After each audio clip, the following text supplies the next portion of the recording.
Hi everyone, this is lesson 8.3 equations of a line in 3 space. In this lesson, we're going to look at how we can extend what we learned in 8.1 and 8.2 about vector equations, parametric equations, and symmetric or Cartesian equations of a line to a line in 3 space instead. So you may still remember this diagram from lesson 8.1. But instead of showing you lines and points found in 2 space, so the x and y coordinate system, we have this arbitrary line containing points P1 and P in 3 dimensions, as you can tell because the coordinate system here actually has the x-axis, the y-axis, and the z-axis. Okay, so we're going to make use of the first position vector OP1, we name it R1, and also position vector OP, and we name it vector R, and see how we can relate what we see on this diagram to a vector equation. So as you can see here, from OP, we can connect this vector head to tail to vector P1P. So when you connect these two vectors head to tail, it becomes a sum of 2 vectors, and the resultant of this is OP. Therefore, you have this particular equation here. And now if I substitute another name for OP1 using R1, and noticing that we're going to use the vector M as a vector that is parallel to the vector P1P. So we can say that P1P can be a scalar multiple, so Tm of vector M. So now we can express vector OP as R1 plus Tm. And because of this, OP, we can generalize that to vector R. And then the position vector OP1 or R1 can be expressed in its component form, x1, y1, z1, and plus T times the direction vector, which in component form is A, B, C. So once again, this vector equation of a line in 3 space is super similar to the vector equation of a line in 2 space, where you have the point here represented by x1, y1, z1, and a direction vector represented by a, b, and c. If you take apart this vector equation, you can come up with the parametric equation of this line. So parametric equation basically asks you to state what x is equal to, so in this case x1 plus ta. The y parameter, or y components, will be formed by y1 plus tb, and z component will be z1 plus tc. And this gives you the parametric equations of this line in 3 space. If we take it one step further, we can actually come up with something called the symmetric equations of a line. And to come up with the symmetric equations of a line, you can think of this as, well, if I'm talking about a line, the scalar multiple t here must be unique for any point on this line, correct? Because of that, if I isolate t, all the different expressions of t in terms of x, y, or z should be equal to each other. So if I do that in the x parameter, t technically would be x minus x1 over a, and y would be y minus y1 over b, and in the z component, z minus z1 over c. This symmetric equations of a line is not required knowledge in IB, but it's good to know because this is another way to represent the equation of a line. Okay, and so in summary, when you're looking at the symmetric equations, you basically know that the direction vectors come from the denominator of each of these terms, and the points on the line that you can go back and use it in parametric or vector equations would be the constant terms that you find in the numerator parts, okay, of these rational expressions. And notice how a, b, and c, they cannot be 0. So knowing that these are the different forms of equations of lines in 3D, let's try to work out some examples. So in example A, determine the vector parametric and symmetric equations of a line going through 2 points, A and B. So the first thing we can come up with is probably relate A and B to the vector equation by finding the direction vector. So recall that a direction vector can be basically vector AB or vector BA. So for convenience sake, I've chosen to use vector AB and see what that gives us. So subtract the x component of B by the x component of A. 3 minus 1 is 2. Y component of B, subtract y component of 2, A. So negative 1 minus 2 is negative 3. And then do the same for the z component. You end up with negative 7. Once I have the direction vector of this particular line, then I can apply that to the vector equation by choosing one of the points. So I'm going to use point A, 1, 2, and 3. And then the vector equation will become vector r equals 1, 2, 3 plus lambda times the direction vector 2, negative 3, negative 7. And of course, you can also say this is negative 2, 3, and 7, depending on which direction vector you're using. Okay? From the vector equation, if you recall, it's very easy to come up with a parametric equation.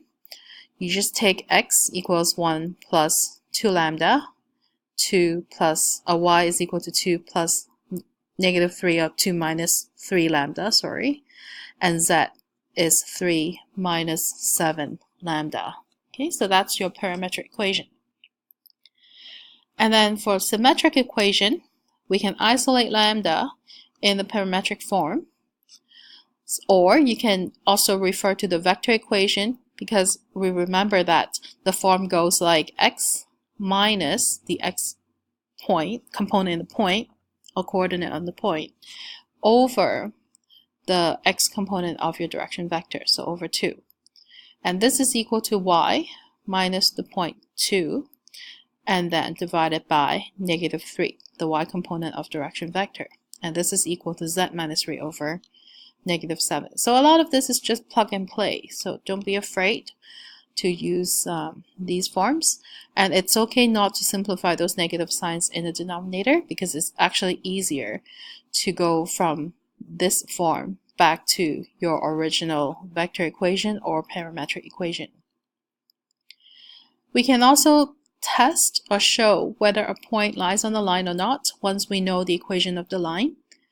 So we want to check to see if point P5, negative 4, negative 11 lies on the line. So just like your lines in 2D, you can set each component equal to each parameter and see if your scalar factor, in this case lambda, is unique.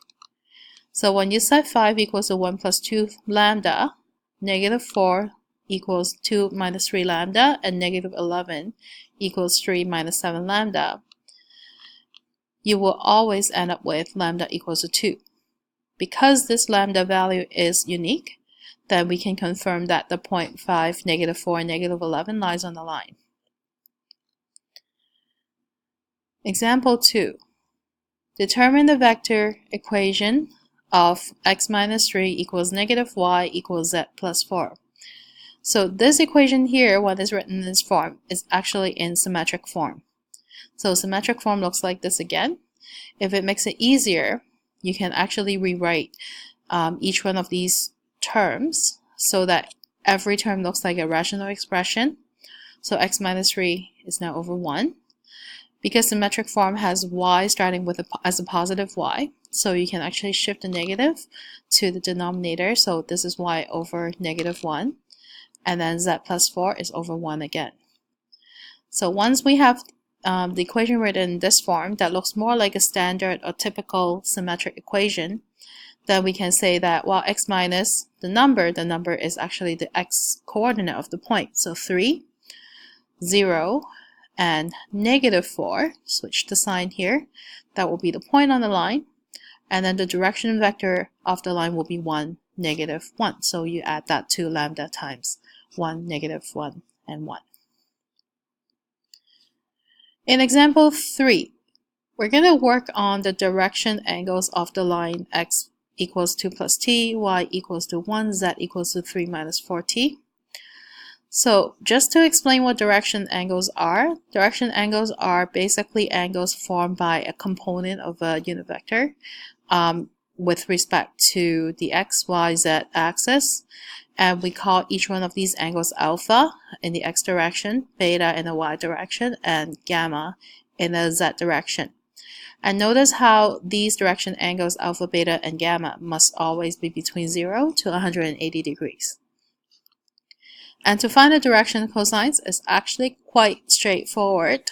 If you know what your vector is, so let's say the vector is u, a comma b comma c, then the direction cosines will be cosine alpha is equal to your x component, so a, over the magnitude of u. Cosine beta will be the y component b over magnitude of u, and cosine gamma will be the z component c over the magnitude of vector u. And the property that we're looking at is so that cosine square alpha plus cosine square beta plus cosine square gamma is equal to 1. So what you truly need then, if you know what the line is, you know the symmetric equation of the line, all you truly care about is the direction vector. So d in this case would be 1, because 1 times t. There's no t here, so I know it's 0. And then negative 4. So these are parametric equations actually, sorry. And then from here, I can say that cosine alpha will then be 1, the x component, over the magnitude of this vector d. So 1 squared plus 0 squared plus negative 4 squared. So it's 1 over square root of 17. So if you take the inverse cosine of this, alpha is 76 degrees.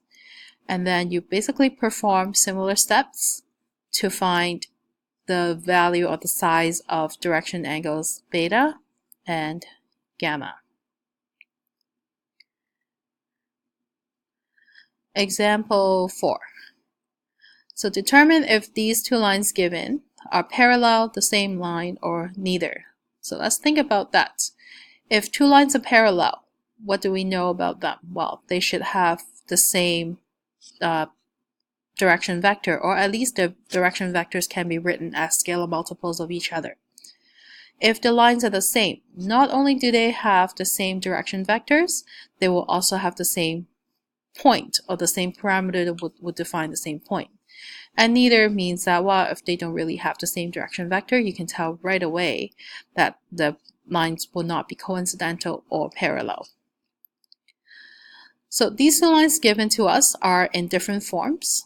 So it might be easier if we rewrite the symmetric form into either parametric or vector equation. So I guess vector is easier because the other one is already in vector form.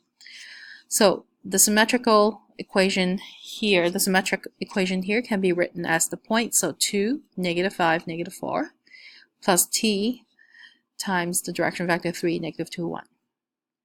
So when I compare the parameters, 2 plus 3t can be compared to 4 minus 3t. Oh, I should use s or something else here. And then negative 5 minus 2t can be compared to 3 plus 2t. And negative 4 plus t can be compared to negative 1 minus t. So try to solve for those parameters and you end up with t's that are not the same. As a result, we can say that the two lines are distinct. However, if you look closely, both lines actually have the same directional vector, or the directional vector can be written as scalar multiples of each other actually, because this is 3, negative 2, 1. This one is negative 3, 2, 1. So the signs are just exactly opposite of each other. So you do have two parallel lines. So that's the end of the lesson. Sorry I couldn't be here with you today, but I hope that gives you an idea of what equations of line in 3 space are, and hopefully you can find that they are just very similar to lines in 2 space. Okay, bye for now.